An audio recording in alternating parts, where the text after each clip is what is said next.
General Victoria Washington, driving home after receiving her fourth star, is pulled over by Officer Blake Crawford on a dark Virginia road.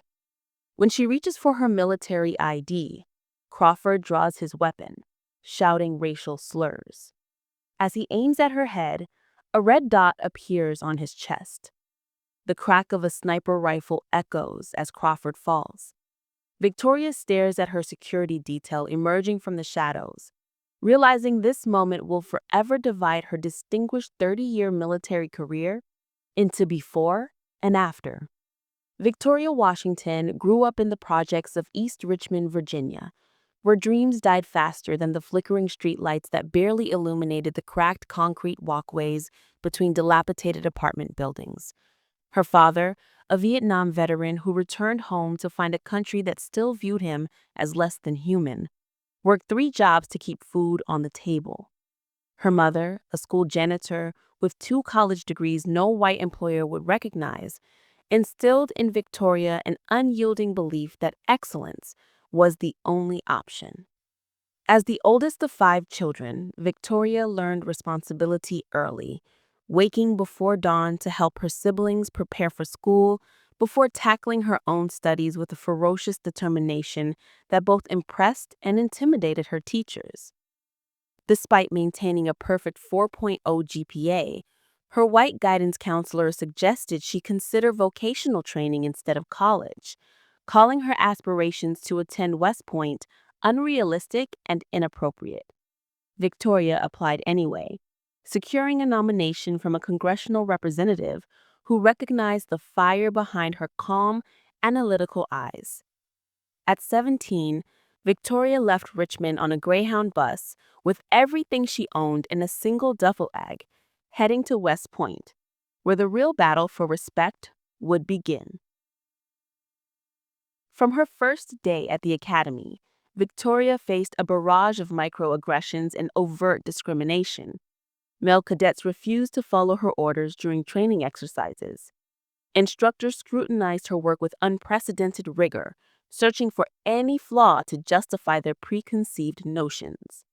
One particularly hostile tactical officer repeatedly sabotaged her equipment before field exercises, then criticized her for poor preparation.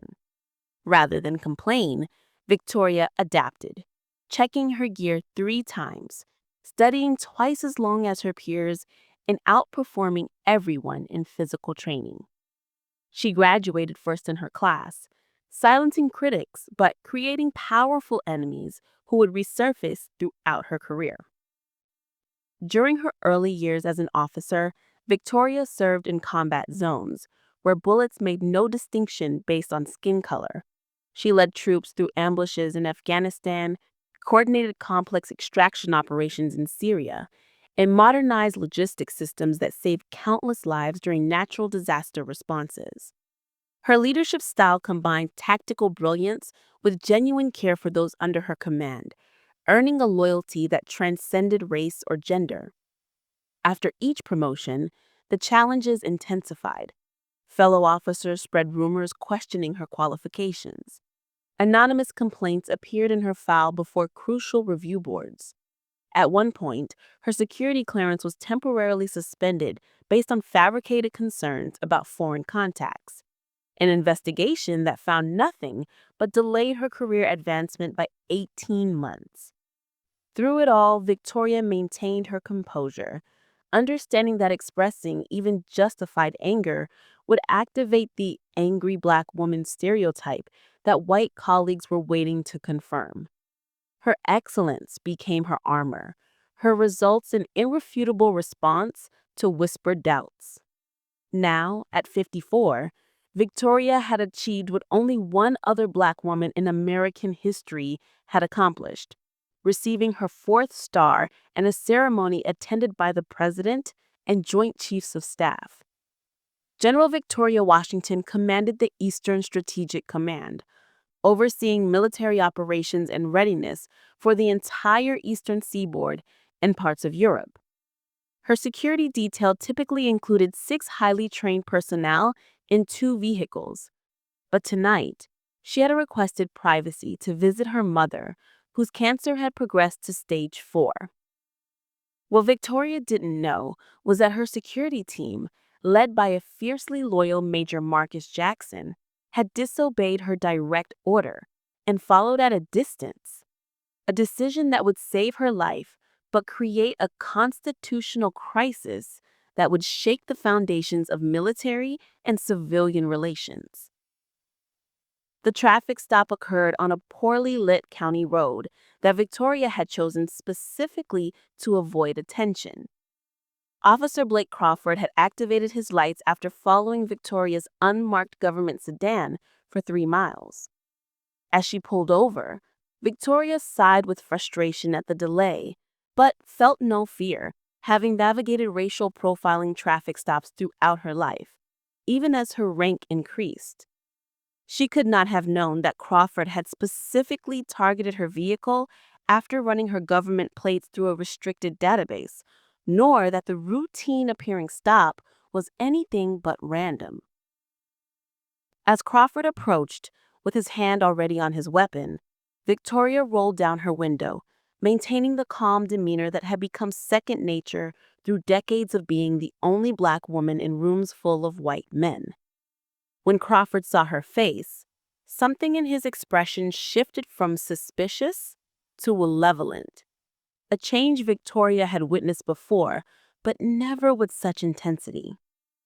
His command to produce identification came with unnecessary aggression, and when Victoria reached for her military credentials rather than a standard driver's license, Crawford drew his weapon with practiced efficiency. The slurs he shouted made his motivations clear, but Victoria remained composed, even as she registered that this situation had escalated beyond the typical racial profiling she had experienced countless times before. What happened next would be replayed on news channels and social media platforms billions of times in the coming weeks. Analyzed by legal experts, military strategists, and civil rights activists from every conceivable angle. The single shot that struck Crawford came from over 200 yards away, fired by a member of an elite military unit that officially did not exist. As Victoria watched Crawford fall, blood spreading across his blue uniform, her first thought was not relief, but concern for the constitutional implications of military personnel killing a civilian law enforcement officer on American soil. Within minutes, county police cruisers and military vehicles converged on the scene, lights flashing in a red and blue cacophony that illuminated the growing tension between the two forces as they established competing perimeters and gave contradictory orders. Victoria, still sitting in her car, made a single phone call to the Secretary of Defense, her voice steady as she reported what would soon become the most controversial use of military force within United States borders since the Civil War. Blake Crawford joined the Henrio County Police Department 12 years after an undistinguished military career that ended with a general discharge under honorable conditions, a compromise that allowed him to avoid court-martial for an incident involving racial harassment of a fellow soldier. His personnel file with the department contained 6 civilian complaints alleging excessive force against minorities, each one investigated and dismissed by Internal Affairs under the supervision of Captain Walter Crawford, Blake's maternal uncle, and the department's third highest-ranking officer. What the file did not contain were the dozens of incidents quietly resolved through unofficial channels, witnesses intimidated into silence, or victims paid modest settlements from discretionary funds that required no public documentation or oversight.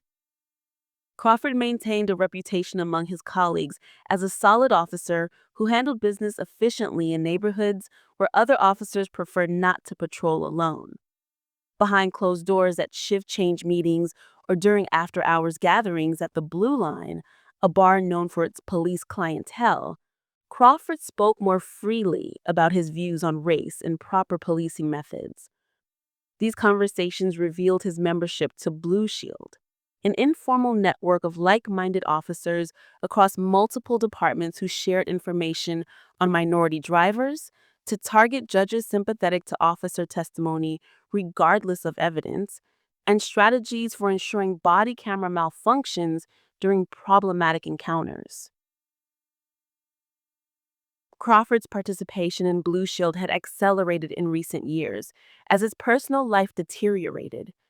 Two failed marriages, both ending after domestic violence incidents that his uncle ensured never appeared in official records, left him with substantial alimony payments. His drinking increased, though he was careful to maintain sobriety during shifts, saving his binges for 3-day weekends that left him incapacitated in his apartment, surrounded by empty bourbon bottles and firearms, cleaned with obsessive precision. Neighbors in his apartment complex described